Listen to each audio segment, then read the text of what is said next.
Como que eu fiz para ser aprovado no concurso de escrevente com 90 pontos? Bom, essa foi a terceira vez que eu prestei esse concurso. A primeira vez que eu prestei foi em 2017, fiz 62 pontos. Em 2021 prestei novamente, fiz 74 pontos. E agora em 2023 fui aprovado com 90 pontos. A grande diferença entre essas três vezes que eu prestei é que dessa vez eu estudei de verdade, né? A primeira vez fiz basicamente como aventureiro, a segunda não foquei como dessa vez. E esse foi o grande diferencial entre as três vezes, né? Mas aí eu vou, no decorrer do vídeo aqui, eu vou especificar melhor como que eu fiz para me preparar, né, dessa última vez. Bom, antes de começar a falar propriamente, né, sobre cada matéria e tudo mais, eu queria fixar duas premissas aqui. Primeiro, eu fiz um estudo pós-edital, né? É importante ressaltar isso porque o estudo pós-edital é diferente do estudo pré-edital, né? O estudo pós-edital é um estudo mais acelerado, né, digamos assim, até pelo tempo curto, né? O edital já está aberto, então inevitavelmente você tem que correr um pouco mais com a matéria. E outra coisa, foi um estudo adaptado à minha realidade, né? Acho que isso foi o grande diferencial da minha preparação. Então, não necessariamente você vai fazer exatamente como eu fiz, enfim, você tem que fazer um estudo focado nas suas necessidades, né, nas suas dificuldades. Esse foi o grande diferencial aí da minha preparação, que foi o que me possibilitou revisar de forma rápida e, enfim, conseguir essa nota aí no concurso. E aí, partindo para as matérias mesmo, propriamente ditas, né, português. Português foi uma matéria que eu não vi teoria, porque, pelo menos na banca VUNESP, eu nunca tive muita dificuldade com o português. Então eu pegava ali as provas da VUNESP, que, de 24 questões, né, que normalmente tem no concurso do escrevente, e eu via que eu errava no máximo duas questões. Então eu preferi não ficar, não vi teoria, fiz só essas questõezinhas mesmo para testar ali e meu estudo foi basicamente esse.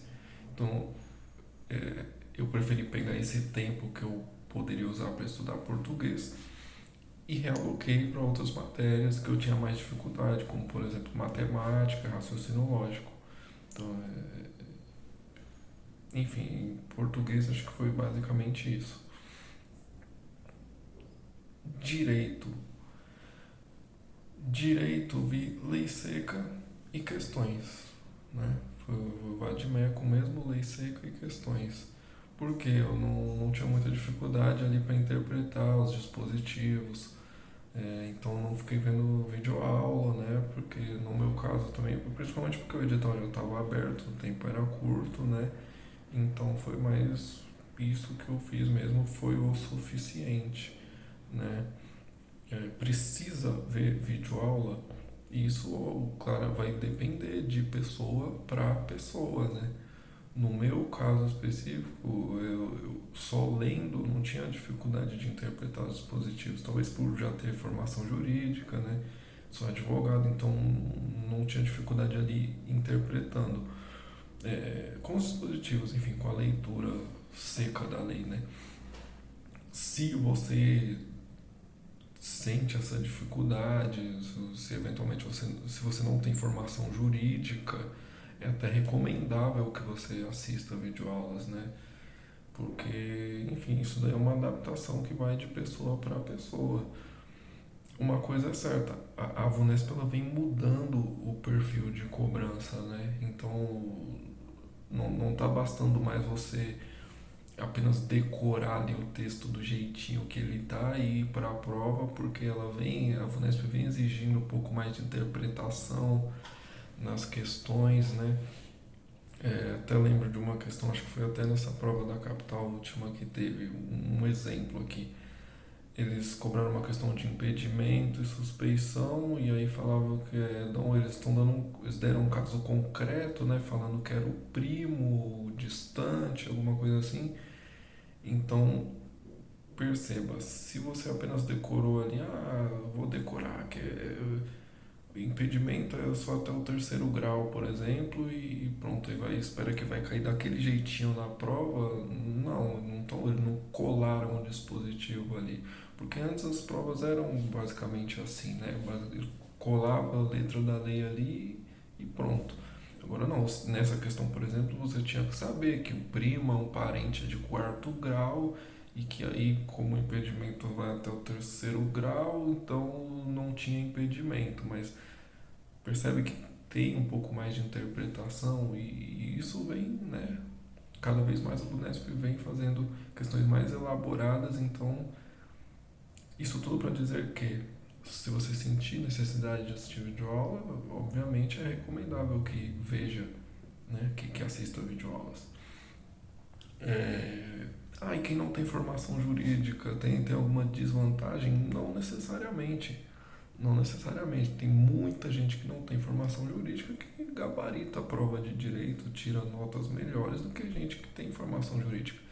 Então, quem não tem formação jurídica pode ficar despreocupado quanto a isso, que, assim, como eu disse, muita gente não tem formação jurídica e tira notas melhores do que pessoas que têm.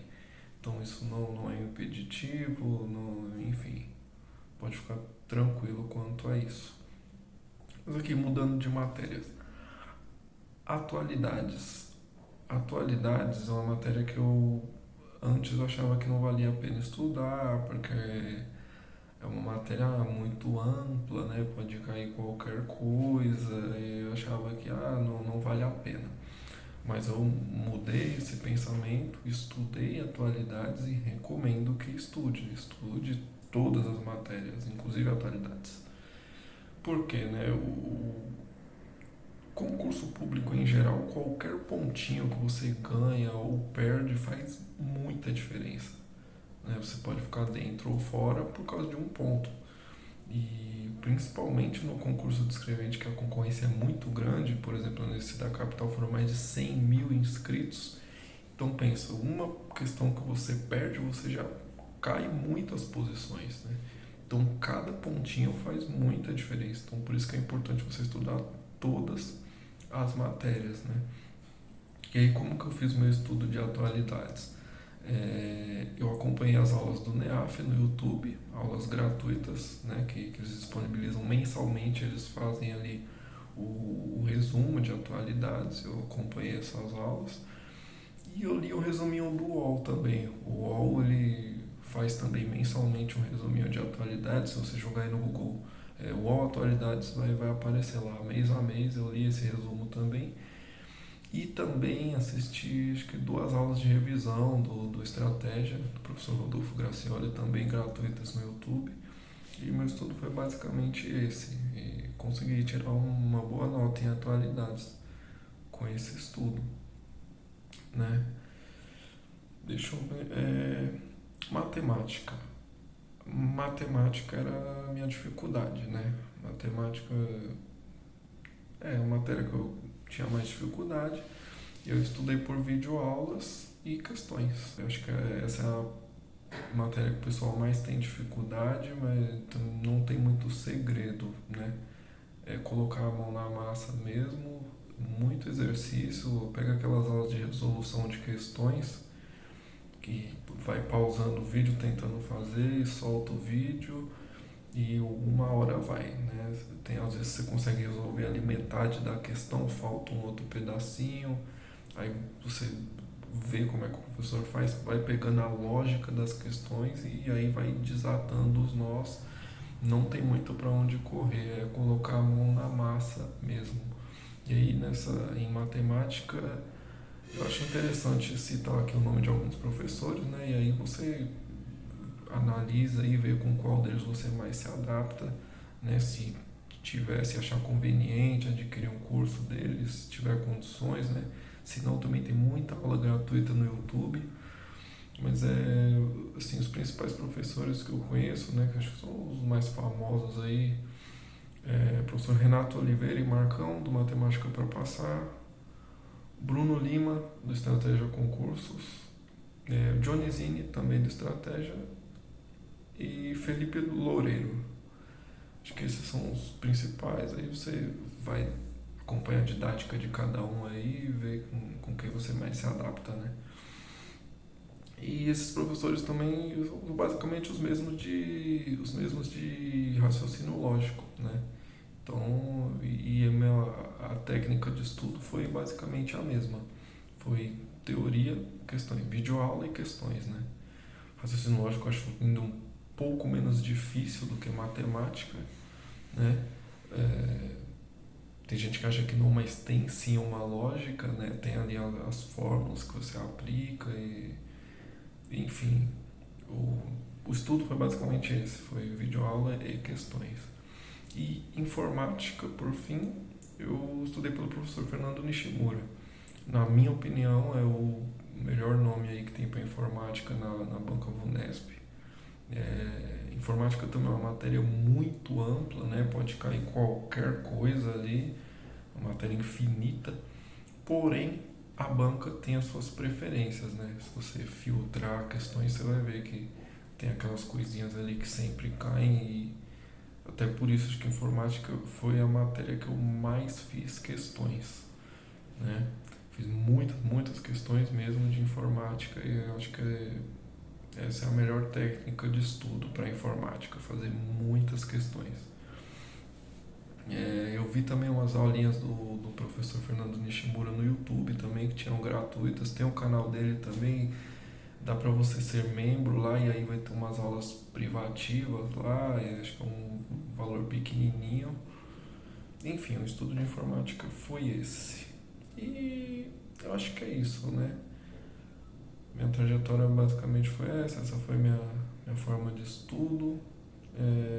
Se você tiver alguma dúvida, alguma sugestão, quiser falar como você estudou, enfim, pode deixar aí no comentário. E eu acho que é isso, beleza? Valeu!